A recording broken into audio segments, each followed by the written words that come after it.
कल मैं मुल्तान में गया था, एक वहाँ निश्तर की एलुमनाई का एक फंक्शन था जिसमें उन्होंने मुझे गेस्ट बनाया था, क्योंकि वो जो बैच था N38 वो सारे मेरे स्टूडेंट थे। तो वहाँ उन्होंने कहा कि कोई ऐसी बात ना कीजिएगा जो डॉक्टरी की बात हो। कहते हम डॉक्टरी की बातें कर करके, लोग इंग्लैंड से आए हुए थे, अमेरिका से आए हुए थे। तो मैंने उनको ये बताया और मैंने वीडियो अपलोड भी की है कि वेल बीइंग है ना, कि इंसान खुश है, उसका क्या क्राइटेरिया है जिससे पता लगे कि इंसान खुश है। उसमें से एक क्राइटेरिया ये था कि इंसान की सेहत अच्छी होनी चाहिए। अगर इंसान की सेहत अच्छी ना हो तो वो वेल बीइंग क्या है, फ़र्ज़ करें उसको बहुत सारे पैसे हैं, उसकी बहुत बड़ी गाड़ी है, उसका बहुत बड़ा घर है, लेकिन अगर उसकी सेहत ठीक नहीं है। अच्छा, उन्होंने पूछा जी सेहत ठीक करने के बारे में बताएं। मैंने कहा जी उसमें से जो अहम है ना वो 4 बातें हैं। पहली बात यह कि आप खाना प्रॉपर खाएं, और दूसरी बात यह कि रोज़ाना एक्सरसाइज करें, और तीसरी बात जो थी कि प्रॉपर स्लीप होनी चाहिए, और जो चौथी बात जिसके बारे में मैं आपसे बात करने चला हूं वो है लेजर टाइम। लेजर टाइम क्या होता है? जो आप दुकान पे बैठते हैं वो लेजर टाइम नहीं है, जो आप शॉपिंग करने जाते हैं वो लेजर टाइम नहीं है, जो आप फ़र्ज़ करें मैं सर्जन हूं, मैं ऑपरेशन को बड़ा एंजॉय करता हूं, मगर ये भी लेजर टाइम नहीं। Work time is not a leisure time. Leisure time वो होता है जिसमें आपका कोई एजेंडा ना हो। आपने, जैसे हम यहाँ आए हैं ना, हमारा कोई एजेंडा नहीं है, हमने बैठ के किसी खास मौजू पे डिस्कस नहीं करना, हमें पता भी नहीं हमने किस मौजू पे। तो अपने दोस्तों के पास जाना, अपने प्यारों के पास जाना, और जाके उनके साथ बैठ कर बग़ैर किसी मौजू के बात करना, ये वो बात थी जो पुराने ज़माने में बैठकों में हुआ करती थी।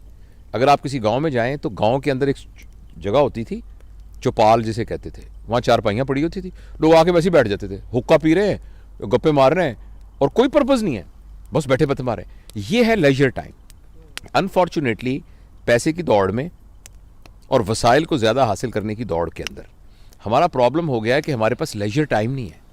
और आपने ये चीज़ अगर देखनी हो ना तो वेस्ट में जाके देखें कि वहाँ इतनी कैलकुलेटेड लाइफ है कि एक महीना, मैं अभी इंग्लैंड जाना था तो मेरे एक दोस्त आए, तो मैंने कहा मैं आऊँगा, वो कहते बहुत मुझे खुशी होगी लेकिन मेहरबानी करके मुझे 2 महीने पहले बताना। अच्छा, हमारे गाँव में ये होता था कि जैसे पंजाबी में ना पैण ये कह के दरवाज़ा खोल के अंदर चले गए। पैण भी ज़ोर से इसलिए कहते थे कि अगर किसी ने पर्दा वर्दा ना किया हो, सर पे दुपट्टा नहीं है तो वो ले लो।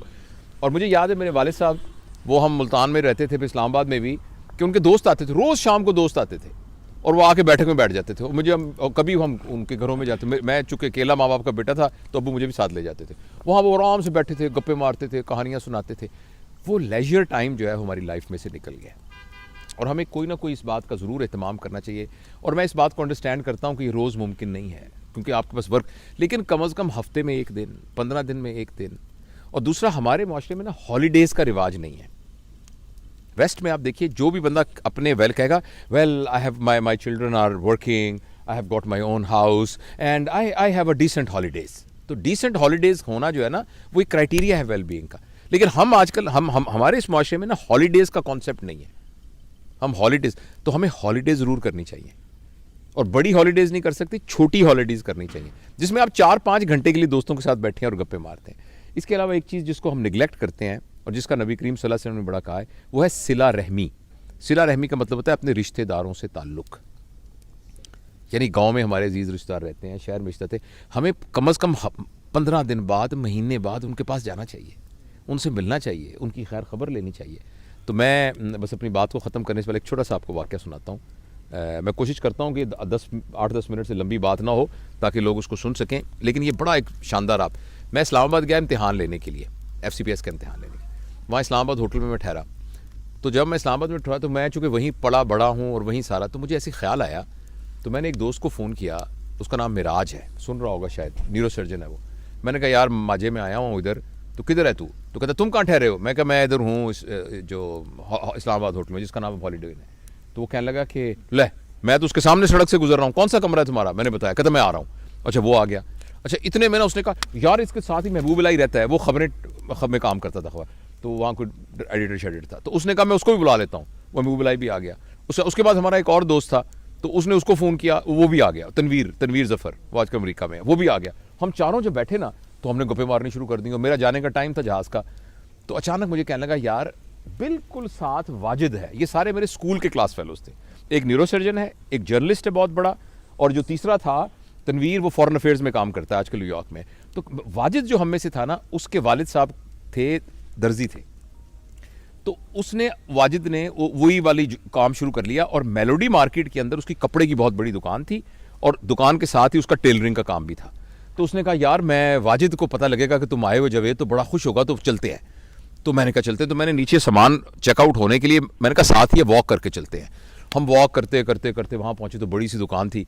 तो वहाँ हम अंदर गए तो उसने कहा कि एक लड़का निकला। तो मैंने कहा कि बेटा, उसने कहा महबूब लाई नहीं, क्योंकि ज़रा मैं तो बहुत सालों से देखा ही था। तो वो कहने लगा कि वाजिद किधर हैं वाजिद साहब? तो उसने गौर से देख के कहने लगा आप अंकल कौन है? तो हमने कहा हम वाजिद के क्लास फेलो हैं सारे। कहने लगा अब्बू तो 2 साल हो गए, फौत हो गए। एकदम मैं तो शौक में हो गया और महबूब इलाही रोने लग गया, ऐसे करके रोने लग गया। उसने कहा यार तू तो यहाँ नहीं रहता, मैं तो यहाँ साथ के मोहल्ले में रहता हूँ और मुझे पता भी नहीं मेरा क्लास फेलो 2 साल हो गए, फौत हो गया। तो एकदम ना फिर मैंने उस बच्चे को गले लगाया। मैंने कहा बेटा तू हमें बिल्कुल नहीं जानता, हम तेरे चाचे हैं हम, और तेरे अब्बा के दोस्त थे। और बड़ा फिर बैठ के हमने फातिहा पढ़ी और वापसी पे हम सब ने ये फैसला किया कि यार ज़िंदगी का क्या पता है, तो जब तक हम जिंदा हैं हमें अपने दोस्तों से, मिलने वालों से, ताल्लुक़ वालों से राब्ता नहीं मुनक़ता करना चाहिए, उनको मिलते रहना चाहिए। कई लोगों से हम इसलिए नहीं मिलते कि उनसे हमारे ख्यालात नहीं मिलते, या जी उनसे फ़लानी लड़ाई हो गई थी, फ़लानी हमारी शादी में वो नहीं आया था, फ़लानी। ये इतनी छोटी छोटी बातें हैं कि इनको दरगुजर करना चाहिए और अपने प्यारों से, रिश्तेदारों से मिलना चाहिए। और लेजर टाइम, और जिस तरह हम देखें ये अहमद साहब हैं जनाब, डॉक्टर अहमद साहब, और सारे हमारे पूरी फैमिली यहाँ बैठी हुई है और हम इंजॉय कर रहे हैं इस लेजर टाइम को। Thank you.